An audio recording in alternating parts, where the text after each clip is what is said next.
Economía política.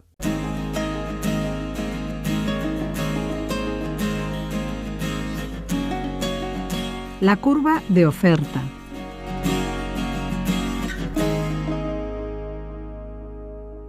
Vamos a profundizar en el conocimiento de la oferta del mercado y la primera pregunta es, profesor Gimeno, ¿qué es lo que hay detrás de la curva de oferta? La curva de oferta lo que refleja es la función de producción de las empresas que ofertan ese producto, ese bien o servicio, ¿no? Es decir, ¿qué es la función de producción? Pues la relación que existe entre los factores de producción, entre los inputs que utilizo para producir y la cantidad de producto que obtengo, ¿no? Normalmente, cuantos más factores utilice, más cantidad de producto obtendré y por eso, lógicamente, la función de producción tiene esa función creciente en la relación entre factores y cantidad producida, ¿no? Aquí, una vez más, el plazo del que hablemos es importante, ¿no? A corto plazo existen unos factores que son fijos, ¿no? Es decir, yo tengo pues un tamaño de una planta de producción, o tengo unas máquinas determinadas, etcétera, y yo las puedo poner a tope, llenar el local a tope, poner las máquinas a trabajar 3 turnos, etcétera. Pero más allá de eso ya sí que no puedo producir más, ¿no? Y al mismo tiempo, incluso aunque no produzca, pues tengo que pagar el alquiler de ese local, la amortización de las máquinas, tengo probablemente una plantilla que tengo contratada, y esos son costes que yo tengo, produzca 0 o produzca 1000, ¿no? Esos son mis costes fijos a corto plazo. ¿Cuáles son los costes variables? Pues lo que sí varío según quiera producir más, pues todos los materiales que compro, pues la madera, los clavos, etcétera, que necesito para producir mesas, el consumo eléctrico de las máquinas, etcétera, ¿no? Entonces, esa distinción es fundamental, ¿no? Porque hay que saber qué partes son costes fijos que voy a tener, produzca o no produzca, y qué partes son variables que dependen exclusivamente de si produzco o no produzco y cuánto produzco, ¿no? A largo plazo, pues en principio ya a largo plazo precisamente lo definimos cuando no hay costes fijos, es decir, cuando puedo variar todo, ¿eh? Entonces, a largo plazo puedo desde cerrar la fábrica, comprar unas instalaciones más grandes, comprar más máquinas, contratar más trabajadores o viceversa, cerrar la fábrica, cerrar el negocio, etcétera, ¿no? Es decir, a largo plazo no hay costes fijos. Todos son variables porque me da tiempo a cambiar todos los factores. Entonces, la función de producción indica cómo va variando la producción según voy modificando el uso de un factor determinado, ¿no? De cada factor, ¿no? ¿Cuál es la forma de esa función de producción?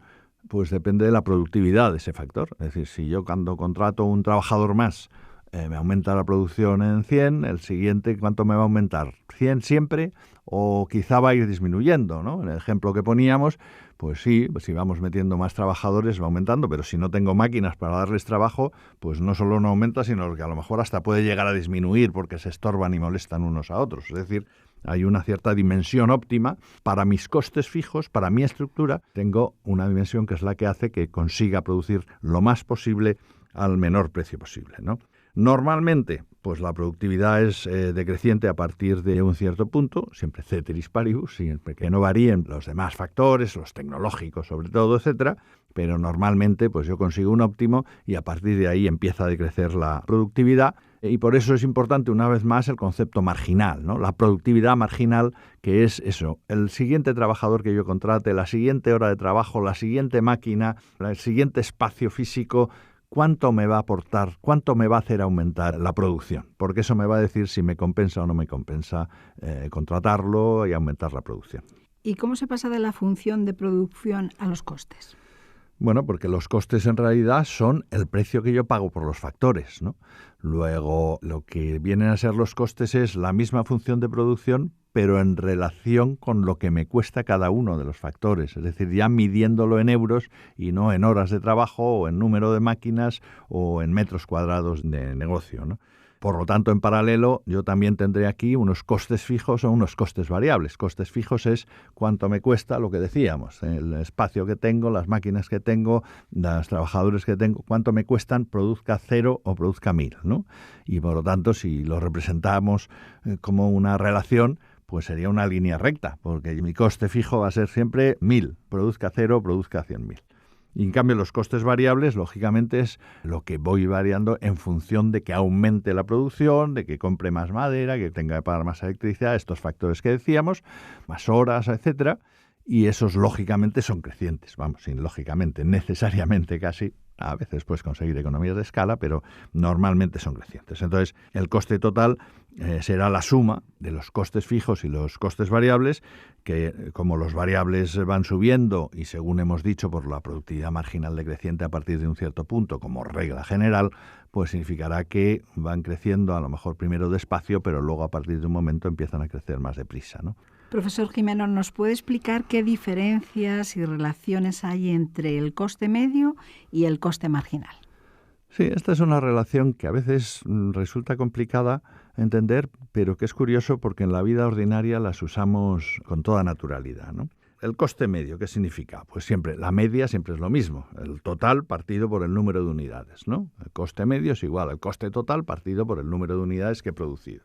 Si el coste total es 1.000 y ha producido 100, pues el coste medio es 10. O sea, esto es algo que se sabe de la vida normal y cotidiana, ¿no? El marginal, como siempre también, el coste de producir una unidad más. Es decir, la siguiente unidad sube o baja, es mayor o menor, ¿no? Entonces, el coste marginal pues sería la cara complementaria de la productividad marginal. Es decir, cuánto me aumentaba el producto total en función de la productividad del nuevo trabajador o de la nueva máquina o lo que sea, y eso me da el coste marginal, lo que me aumenta el coste por producir una unidad más, ¿no? Es la relación que hay. Como hemos dicho, a partir de un cierto momento lo normal es que suba. Entonces, ¿cuál es la relación entre la media y la marginal, ¿no?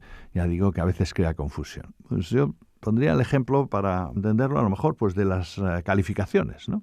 Pongamos, tengo un hijo que empieza fatal el curso, primer examen saca un 4, el siguiente un 3, el siguiente un 2, el siguiente un 1, va fatal. Entonces, el marginal es cada nueva nota que saca. El 4 sería el primer examen, el 3 la segunda, pero la media que va haciendo va bajando. Como el marginal va bajando, la media va bajando. Imaginamos ya que al llegar al 1 ya nos ponemos firmes o el mismo reacciona y empieza a mejorar. Y entonces empieza ya a sacar un 2, un 3, un 4. ¿Y la media qué hace? El marginal ha empezado a subir, pero mientras el marginal todavía esté por debajo de la media sigue bajando. ¿Cuándo empezará a subir la media? Cuando la nueva nota que saque esté por encima de la media que tenía. Si la nueva nota está por debajo, pues la media lógicamente va a bajar. Si la media está igual, la media no varía que la marginal. Y si la marginal es mejor que la media, pues la media va a subir. Bueno, pues esa es la relación entre coste marginal y coste medio, que ya te digo que es una relación aritmética que en la vida normal probablemente la entendemos mejor y que a veces, pues al hablar de coste uno se complica en la cabeza, ¿no? Entonces, en general, como decimos, que a partir de un cierto punto el coste marginal va subiendo por la variación de la productividad, pues eso significa que el coste medio a partir de un punto empezará también a subir, ¿no? Y decimos que el punto más eficiente sería ese punto donde el coste medio es inferior, por las relaciones que hemos dicho antes, es cuando coinciden, ¿no? Porque a partir del momento en que el coste marginal vaya a ser mayor que el coste medio, significa que el coste medio va a empezar a subir, ¿no?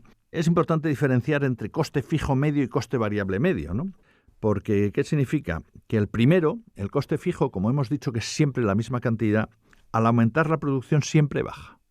Cuanto más producimos, lo repartimos entre más, ¿no? Es decir, que si tenemos que pagar sí o sí 1.000 por el local, pues si producimos 1, tenemos que cargar 1.000 de coste fijo medio sobre ese 1. Si producimos 1.000, tenemos que cargar solo 1 euro a cada producto. Y si producimos 100.000, pues apenas un céntimo, ¿no?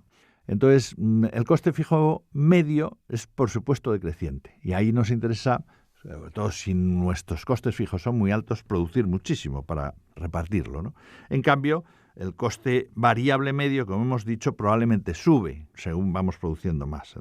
Entonces, de alguna forma, el equilibrio eficiente es conseguir el máximo efecto reparto, es decir, repartir esos costes fijos entre el máximo de unidades posibles, pero compensando con el efecto rendimiento decreciente que implica que cada vez producir más nos puede costar más. Es importante en este, incluso más que en otros temas, diferenciar entre el corto y el largo plazo, ¿no es así? Claro, hemos visto que esta distinción entre costes fijos y costes variables es fundamental. Recordemos, a largo plazo no hay costes fijos, tal como lo entendemos en el análisis económico, y significa que a largo plazo suponemos que todas las empresas van variando el tamaño de la producción, adaptando los factores fijos a cómo se puede producir más barato, ¿no? Entonces, en función de la escala y de los rendimientos que sean, ¿no? Hay rendimientos decrecientes de escala o rendimientos de escala secas, cuanto más produces, más barato te sale producir. Hay rendimientos constantes de escala, cuando más o menos los costes no varían, sea cual sea tu dimensión, y crecientes de escala, cuando a más tamaño te va costando más, ¿no? Depende un poco de las características de cada producción. Normalmente, pues hay algunos, y quizá cada vez más, productos en los que los costes son decrecientes y por eso veremos una tendencia a cierto poder monopolístico en el mercado, incluso mundial, porque como producir muchas cantidades sale mucho más barato, pues eso hace que cuanto más produzcas, más grande seas, más barato puedes producir y acabas echando a la competencia, ¿no? Pero ya se estudiará en otros momentos. Y lo normal, si no, en buena parte de las actividades, es que exista también un punto eficiente a largo plazo, es decir, aun suponiendo que no hay costes fijos, que solo son variables, pero un punto donde se puede conseguir producir al mínimo precio posible, ¿no? Y ese sería el punto más eficiente al que a largo plazo se irían adaptando, en teoría, todas las empresas si hubiera competencia perfecta, ¿no? Por lo tanto, la máxima eficiencia sería cuando se consigue el coste total medio menor posible para el estado vigente de tecnología y de disponibilidad de factores productivos. Juan Gimeno, catedrático de Economía Aplicada de la UNED, muchísimas gracias. Un placer.